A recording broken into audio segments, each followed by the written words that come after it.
I love getting together with my old college friends. Jeff is now a manager at a big online retailer. Erica is director of marketing for a software startup. Joanna owns her own restaurant, and David is a high school principal. Even though I'm a pharma account manager, I always get ideas for innovative problem solving when we talk.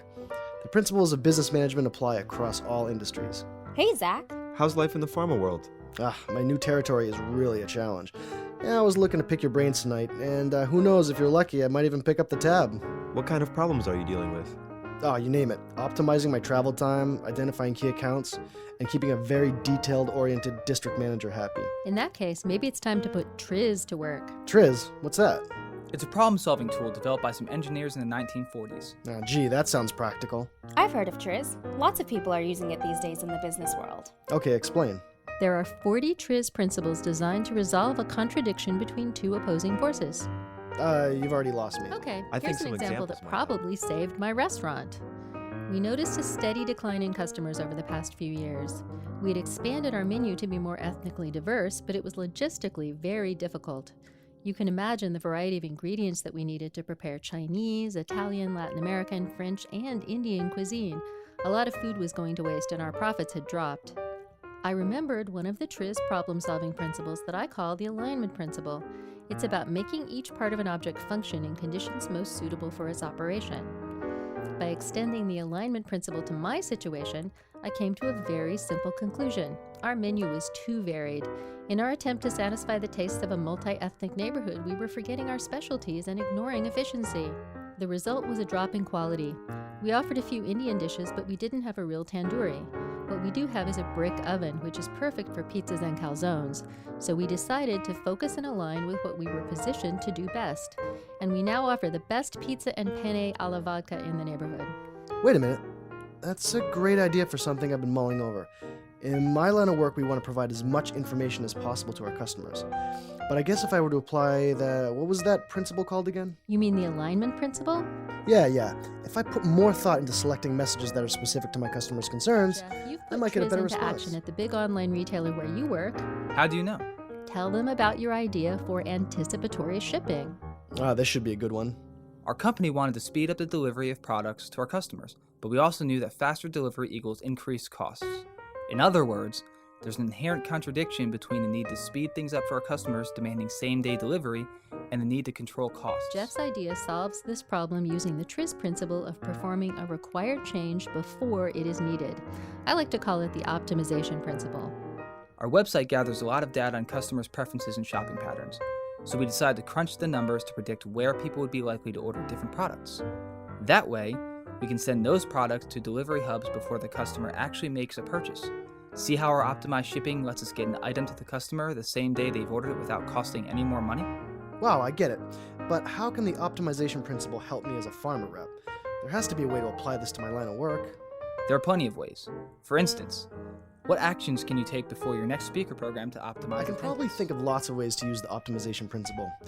What are some other Triz principles that might help solve business problems? I have a good example. At my software company, innovative problem solving has been essential to our success. If there's 40 principles, I'll bet at least one will apply. When we first began building our online project management tool, we wanted to get it into customers' hands as soon as possible. But we also had ideas for lots of interesting features and useful functionality. We knew the longer our features list grew, the more attractive our product would be, but the longer it would take to get it out to market. Your dilemma reminds me of the principle of partial action. That means doing only part of something if 100% is hard to achieve. We decided to introduce our software in a beta version that included only the most essential functionality. That way, we could bring our product to market right away and continue its development incorporating plenty of user feedback. We knew we couldn't do 100%, so we found a way to be successful doing less. Cool, but how could the partial action principle help me as a pharma rep? What about applying the principle to your customer relationships? I know it's your goal to build credibility with all your customers, but that takes time. You're right. I can brainstorm immediate actions to build credibility with new customers, with the long-term goal of becoming a trusted full of ideas. Any other Triz principles you'd recommend? What about the principle of universality, which basically states that when confronted with a problem, you have to get something to perform multiple functions? David, I'll bet you have a good example for this one. This might be relevant. At my school, we've been struggling for the past few years with the standardized state exams. We knew our students' quantitative reasoning skills needed improvement. We had no budget for additional math or quantitative reasoning classes. So we decided to inject elements of quantitative reasoning throughout the entire curriculum, even in subjects that seemed unrelated. For example, our history teachers might show statistics on a historical event and explain how to analyze those statistics. This year, we saw a huge jump in math scores, and we are ecstatic. That's a great story, and you've got me thinking about how I can apply the principle of universality out in the field. Sometimes a doctor's reimbursement specialist will ask me for help with a payer issue. While I can't get involved in this type of issue, I can, trigger actions by multiple members of my neuroscience matrix team. There's the reimbursement manager. She needs to contact the insurance provider, while I need to verify if there have been similar issues with other accounts. And our clinical nurse educator needs to be informed as well, so she's better prepared to handle reimbursement questions when she does patient education. You're acting as a catalyst for several different functions performed by different people on your neuroscience matrix team. Come to think of it, I use the principle of universality a lot.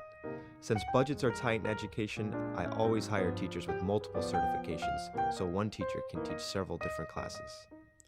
I'll bet the principle of universality applies to a lot of business problems. I propose a toast. You got it. To Triz. There's a reason why it's still so popular after 60 years, because it works. Triz has 40 principles that can help you think creatively. You might want to explore them to see if Triz can help your business.